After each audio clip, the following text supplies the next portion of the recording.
Let's see if I pass my test today, which it has to be. If you're watching this, that means I have finally passed the driving test and you can see the glow on my face. Well, I have a few tips on how to pass the driving test in Ireland. This is coming from someone who's failed not once, not twice, not 3 times, but a whole 4 times. And you will not believe what it means to conquer this supposedly last piece of the puzzle, because every time I go out, well, because I'm in Dublin, it doesn't really matter because it's well connected by buses, Lewis, Dart, taxis and everything. But every time you go out, you still see people on the road driving like idiots, and then you feel that why have they passed the test? Why do they have a full license, whereas I was just at a provisional or learner's license? That said, I never meant that I was the best driver the world has ever seen or anything, but I definitely was much better than what those idiots were out on the streets. But anyway, I have finally passed, and for someone who's failed it 4 times, I can definitely give you my insight, what it means, how to do it maybe, and perhaps listening to me would be a bit of a help to you guys who have been in the same boat that I have been until today. Well, first and foremost, I'd like to say that because I had a license back in India, I applied for the reduced EDT, which is the Essential Driving Test Program, and let me tell you, that has been the biggest mistake of my life. Because I thought driving in India was so much easy, which it is, and so would driving elsewhere be. But let me tell you, it was a big lie. Now that said, I'm sure there are so many people from India, Pakistan, number of other countries with whom Ireland does not have an exchange program and such for licenses, thank God. But that said, there have been people in these countries who have been driving for years and years, like 10 years or 20 years, and they have a lot of experience, like most of our dads, most of our, not wanting to sound sexist, but most of our family members.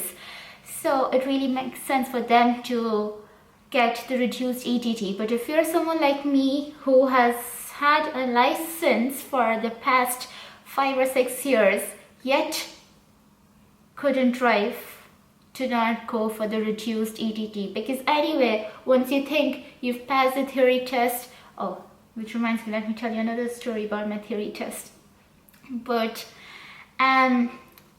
you pass the theory test, you apply for reduced EDT, you send on your eye test, was it?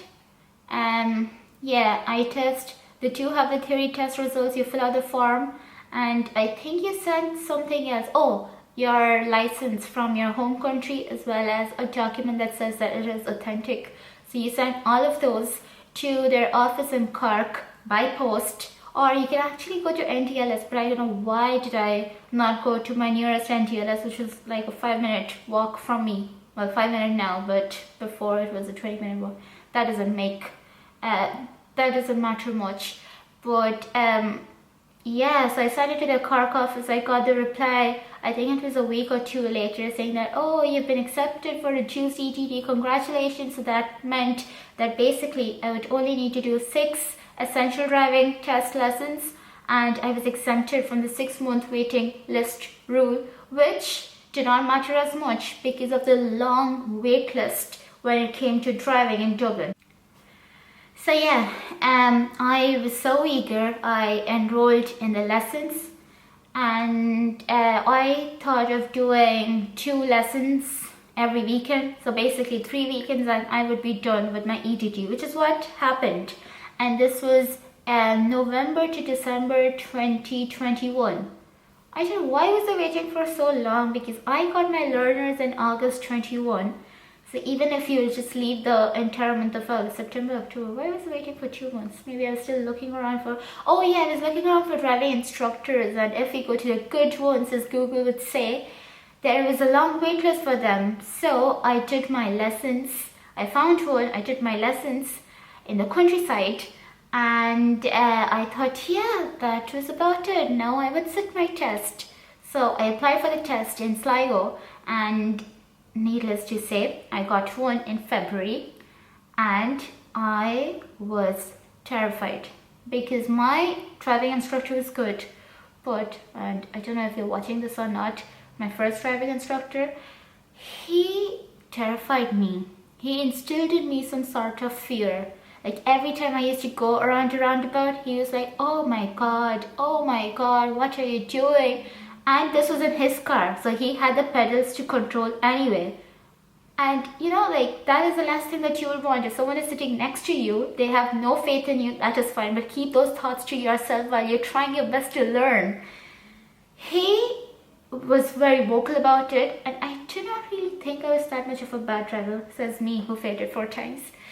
But he kept saying, oh my god, what are you doing?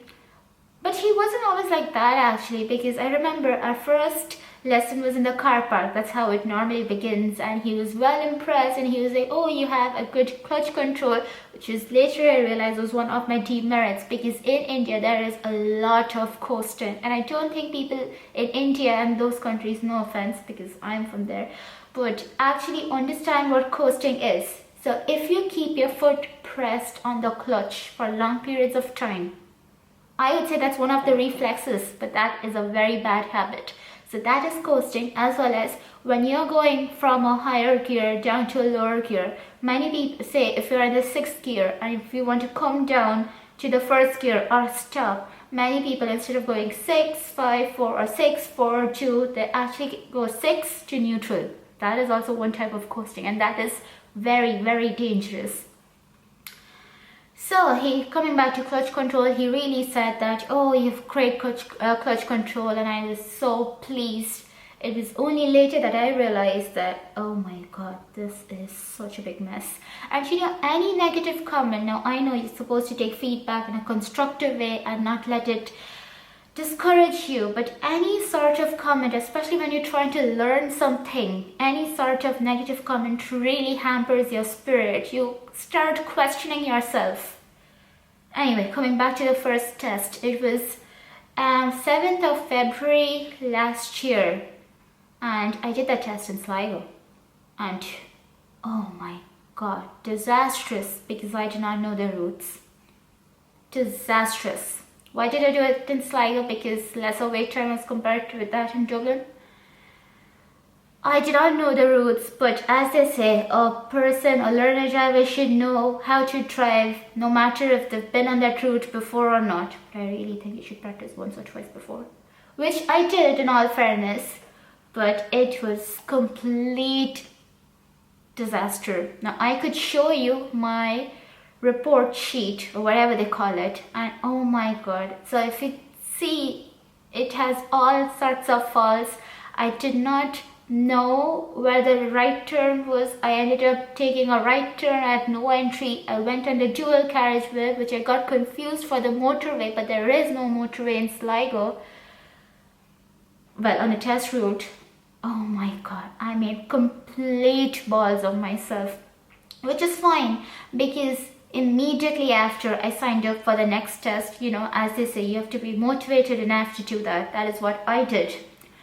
But in the meantime, I was driving around in Dublin, and then one fine evening, I don't know what was I thinking or what was I doing, just in front of this major junction at Clare Hall, I just swerved or switched lanes without indicating, and that caused a series of beeps and horns at me and complete mayhem. And don't ask me why did I do that, but oh, it still brings tears to my eyes every time I think about it. And after that, I was like, I got the eyes from everyone, and I had lost confidence completely right after that incident, because any such thing just deters you so much that you start questioning everything that you do. I just wouldn't get into the car, and I remember after much persuasion, I went back to driving because I was already on the wait list.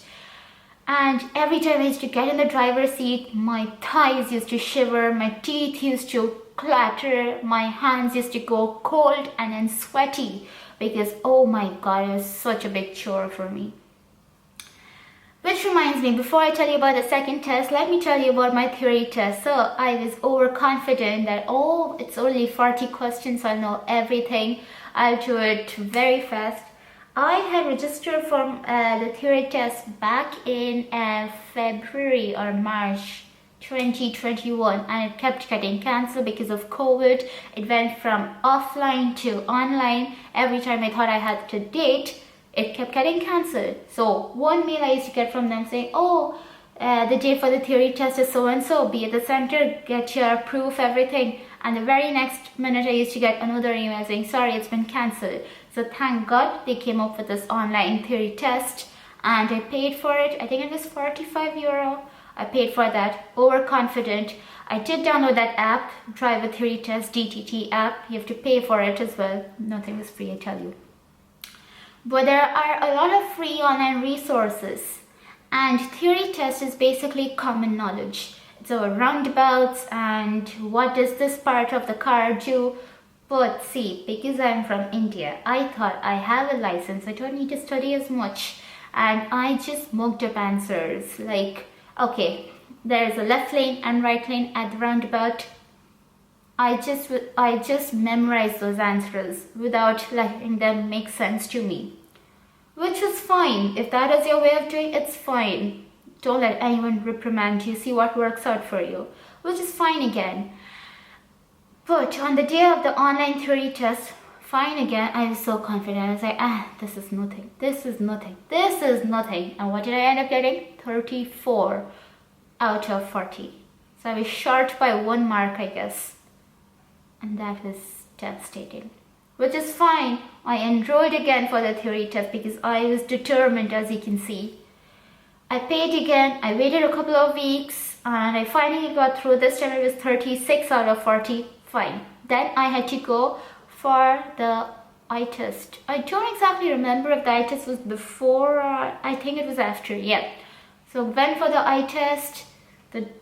The doctor, ophthalmologist, was asking me this, that. Turns out he was also from India. Not that that matters.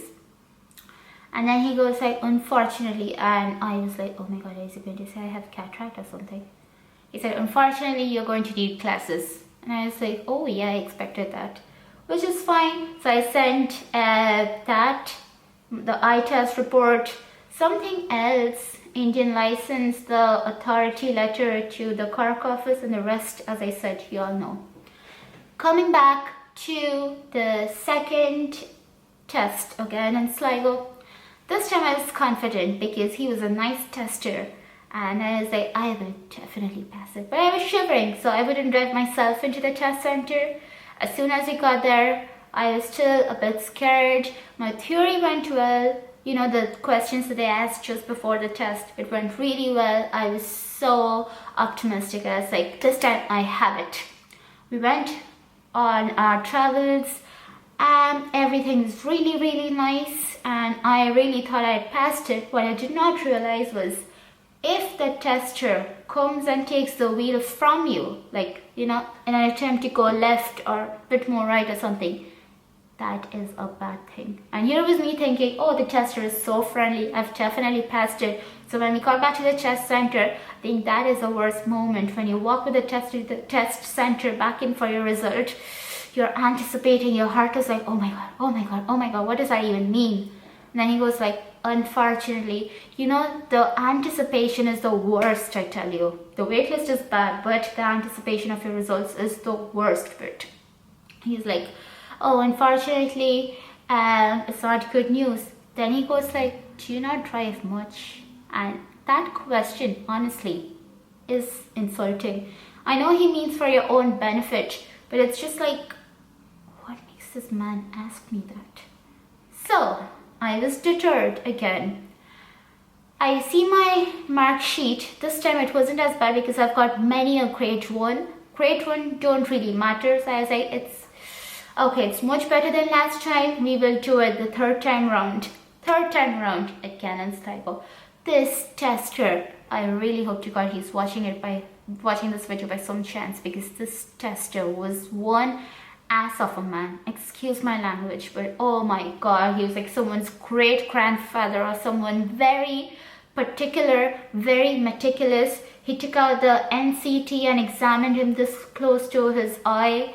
He was like, take down the air freshener, keep the windows at a certain level, this and that, all sort of jazz. And I was like, what does this man even want? And you know, you don't want that kind of energy right before you start the test. I don't know what was he asking me. He started asking me all sorts of questions like, how would you know the engine oil is low? What is the difference? Like, point out where the coolant is. And I showed him. So I thought there were two coolants. This is what my new instructor said to me. Oh yeah, I changed my instructors, by the way. And he's like, oh, you're pointing at two different things. Which one is the coolant? And I was like, well, my instructor did not tell me which exactly it is. Then he asked me all sorts of questions. How would you measure the battery, water, engine oil, and this and that? I don't even remember most of it. And I was like, oh my god. And I had a feeling I'd answered some of them incorrect. Anyway, we set on our travels, and you know, in a Sligo test center, it's like most testers go left is what I thought, but there was one route that goes on your right, and he's like, let's go right. I was like, great, let's go right. So we go along, and he takes me to this very different route. We go through Balsadare, we come back to Balsadare, we go into some shady estate, we come back, and then we are on the way to Ballycolly. And oh my god, bizarre country roads, bizarre. And I don't know the speed limit. I can't see a single sign for a speed limit. I haven't ever driven the road before, and I am panicking. And he's like, okay, we'll do this, we'll do that. I stalled the car because I was scared. There was a bit of a slope, I was scared. I didn't know what to do. We also did reverse around the car. Oh, we did not do a turnabout in that test. We did reverse around the corner. I don't know, I mean, I panicked, and he had to get out of the car for the reverse, and I don't know what was I doing. I panicked, and you know, I was so close to telling him that, dude, let's just stop it because I failed this already. I don't want this started, just stop.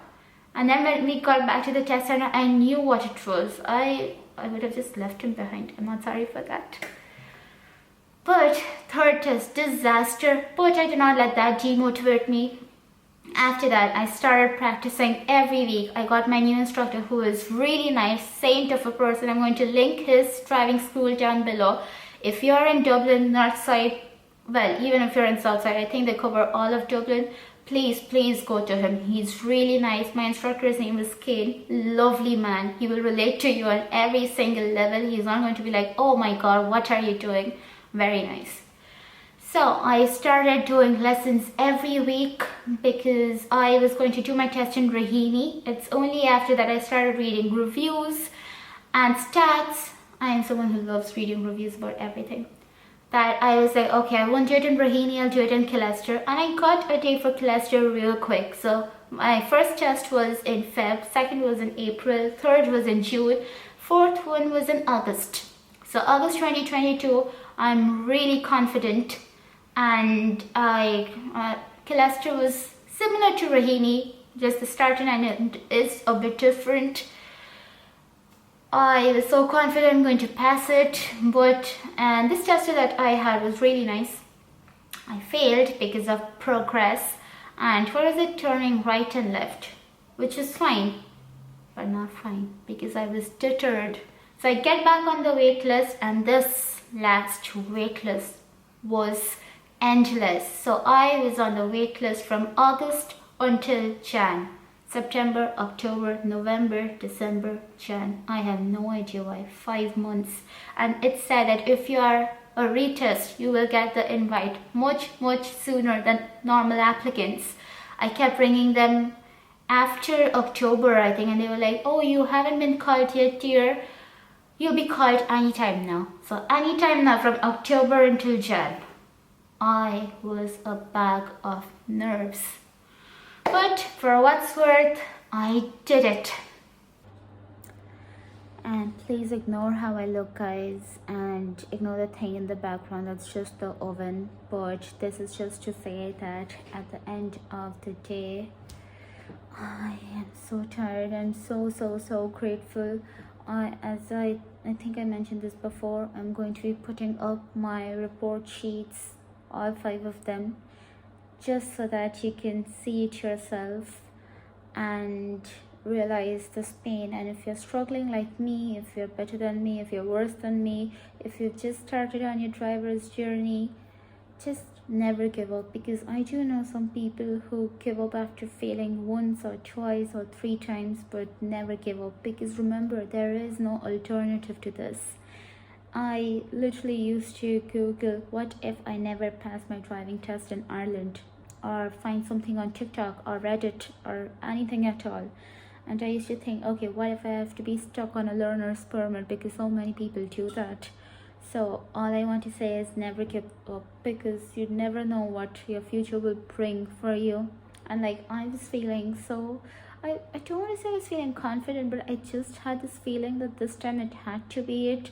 Hence, I went out to Swords and I bought the end plates on Saturday, and my test was today, which is a Monday. And it's just like, I didn't tell a lot of people. My instructor knew about it, and my manager knew, because I was gone from work for an hour or so, so I had to tell him.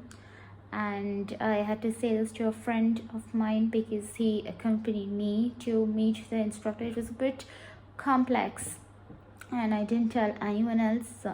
Everyone else was a bit sussed out. And I went in, I did a bit of a pre-test with my instructor, and on the way to meet my instructor this morning, I came across this lunatic of a woman who was crossing the road, suddenly put the buggy with a child in front of her, another child behind her. They just ran through it right in front of my car that I was driving, and I was paralyzed, and I beeped the horn, and that was the first time I've ever done that. So I was paralyzed, and I was like, oh, what a great start to the day. Went into the test center, answered a couple of questions, and there were 2 things that I did not know. My brains were not working. Did the test, and every time, like, one key tip that I would say is never look at what your tester is marking. Now, it is tempting, and you really want to know what it is, but ultimately it is your result, so you will get to know. So I had a feeling that she was marking me down every time I did something, whether it's going straight or turning right or left or looking elsewhere. I was like, yes, this report card is going to be full of errors, but it did not happen that way. And I couldn't believe, the best part was, at the end of the test, we pulled up and she guided me. She was very nice. She pulled up, she was like, just park into that spot maybe, and she helped me out. And in my moment of panic, I literally did everything, but I did not turn off the engine. I put up the handbrake, but not completely, so the car was still a bit rolling. I pulled up the windows, I opened the door, my foot was out of the car, and she's still looking at me. And I was like, what does she want? And that's when I realized I did not turn the engine off. And people do fail at this last minute, and I thought I had failed. So we would go back in, and 4 times of listening to, unfortunately we don't have good news for you at the test center, crushes your soul. So this time she goes like, you'll have to bear with me a couple minutes. And I see her whipping out, a different book, certificate of competency. And I was like, oh my god, have I passed? And I started crying. And she started smiling, and then there was this other tester in the room. He started smiling as well, and she goes like, no, you haven't passed if you don't sign this, or if you don't stop crying. And then I was like, oh, I've done it so many times now, this and that. She gave me the feedback, some good points. She instructed me what the next course was, but you wouldn't believe what it is. So a couple of pointers. If you're confident enough, definitely go for the reduced ETT. If you're from another country and you're looking to save some money, and you're looking to save a bit of time, and that you've driven elsewhere, so go for the reduced ETT. But if you're someone like me who's had a license but hasn't driven much in their country before, so all of this is still pretty new, don't go for the reduced ETT, no matter how lucrative it is, because trust me, you'll have to do extra lessons. And I read this somewhere, so say I am 24 years of age, so you need to do at least 24 lessons, 24 1-hour lessons, to make sure you're competent enough. So just calculate your age. If you're 40 years old, do at least 40 lessons, because the older you get, the more difficult it is to learn anything. Trust me.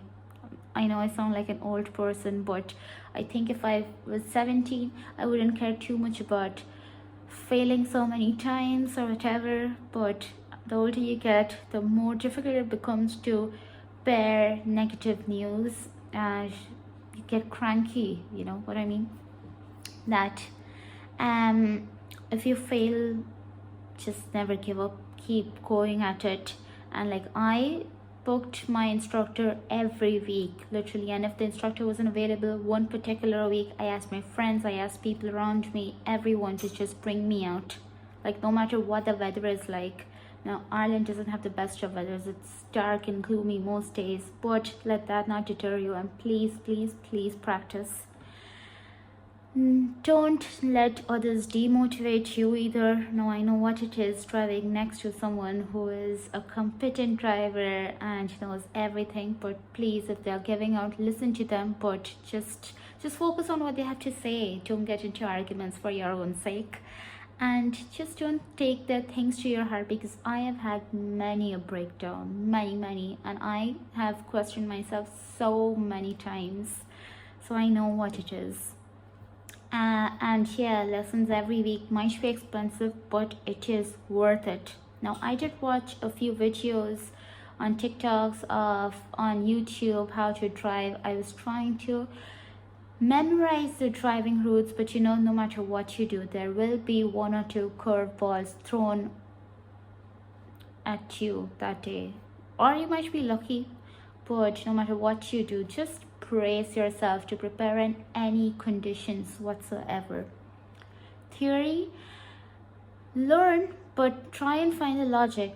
As I said, when it came to my learner's theory, I do not see the logic. I simply mucked up, which was wrong. So try and see the logic behind it. Why is it near sight? Why is it off sight? Just try and simply Google these things for your own benefit. Insurance and everything else, you probably know more than me at this stage.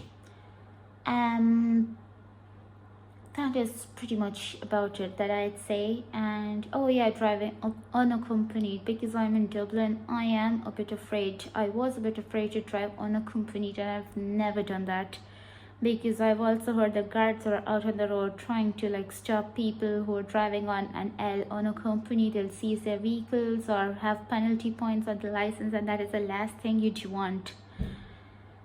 So it is at your own risk, because you know what's the best for you. And I do understand it is not possible to have someone with a full license next to you all the time, but just exercise caution no matter what you do. And finally, good luck, and let me know how your driving journey has been. And yeah, that is all about it. Take care, and I'll see you next time. Bye now.